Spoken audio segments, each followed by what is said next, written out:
The Southern legal system became an instrument of intimidation.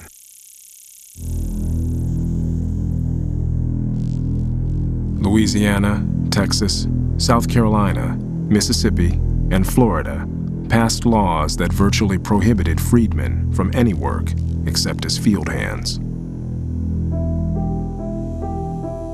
The laws were called Black Codes. The aim was slavery without the chain. The Black Codes were laws passed to control and restrict and constrain the lives of the freed people, essentially rendering them bondsmen again under law.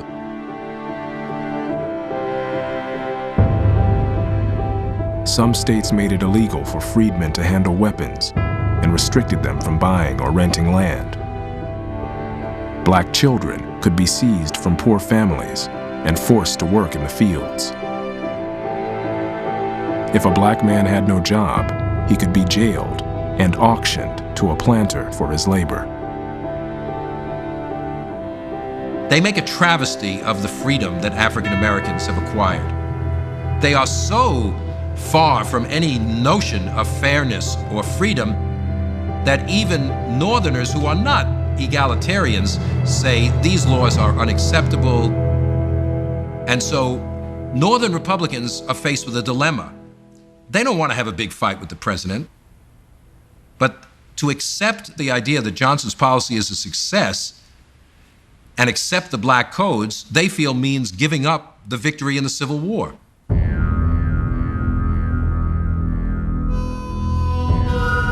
To Louisiana's black veterans, one freedman offered this advice: "I would say to every colored soldier, bring your gun home."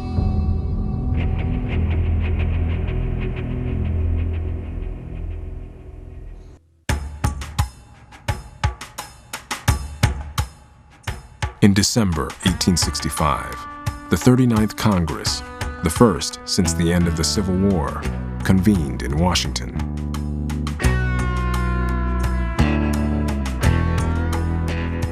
More than 60 former Confederates prepared to take their seats, including 4 generals, 4 colonels, and 6 Confederate cabinet officers. Even Alexander H. Stephens, the former vice president of the Confederacy, expecting, as one observer put it, to govern the country he had been trying to destroy. If the South was going to rise again, so to speak, control its own political life, control the freed people, indeed, if ex-Confederates themselves were going to be allowed back into leadership at the national level, then to so many white Northerners it seemed like the war would have been fought in vain.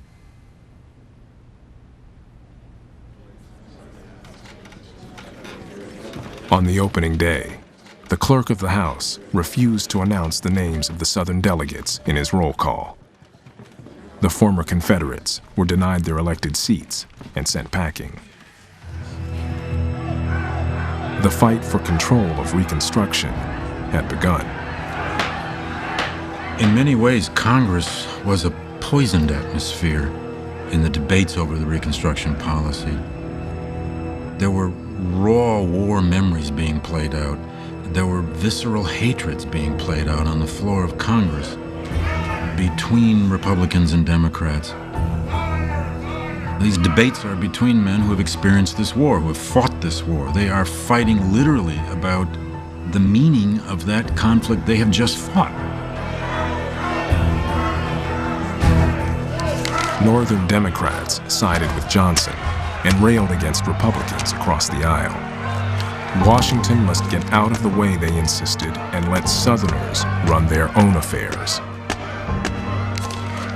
The Democrats had always identified themselves as the party of the white man. They very explicitly said, we are here to protect the rights of white men, North and South. And how do we do that? We hold the Union together. For that reason, the Democrats saw themselves as trying to put North and South together as quickly as possible during the Civil War, and as soon as it's over, trying to knit North and South together at the expense of black men.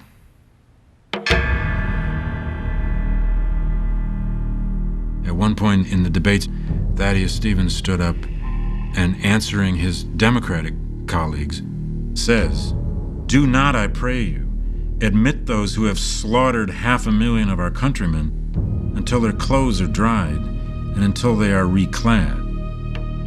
I do not wish to sit side by side with men whose garments smell of the blood of my kindred." It was Stevens' way of saying, we're going to keep the South out of the Union as long as we can, and we're not going to allow anybody back in here who was responsible for making the war.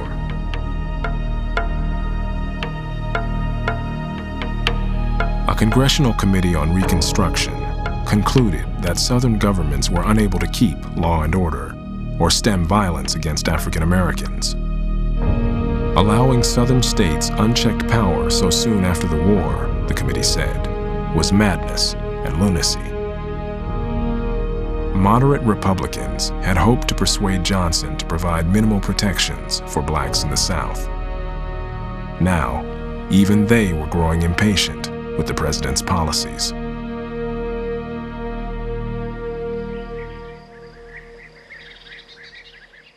In March 1866, both houses of Congress passed a landmark civil rights bill that protected the rights of American citizens without regard to race.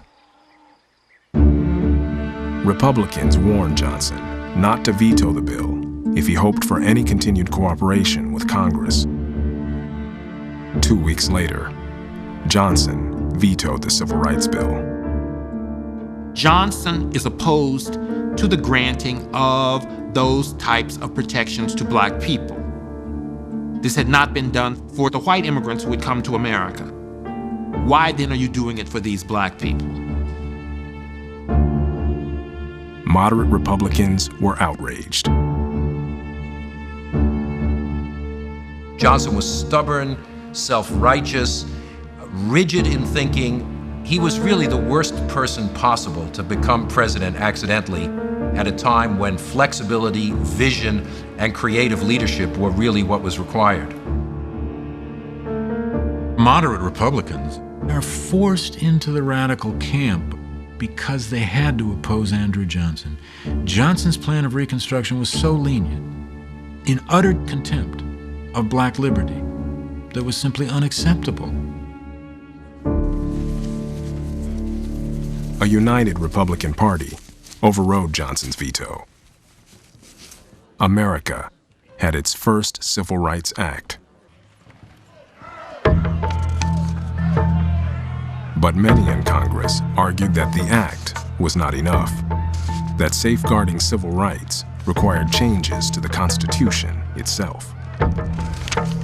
Republican leaders proposed a new amendment. The 14th Amendment becomes the crux of the political battle in 1866.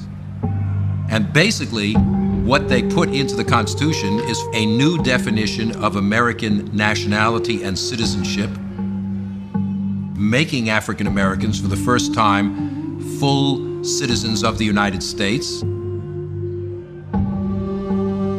This is the origin of the concept of civil rights in American society. Rights which obtain to you as a citizen, which cannot be rescinded because of your race.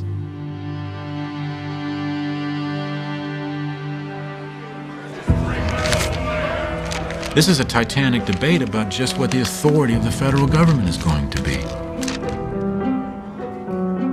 There were plenty of Americans who argued the federal government had no right to declare black people citizens.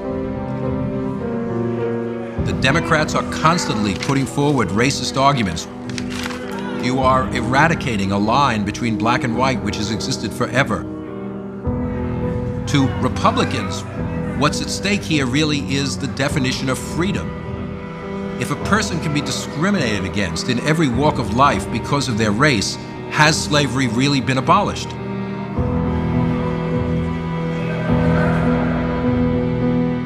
Congress overwhelmingly passed the 14th Amendment, but it had to be ratified by 3/4 of the states.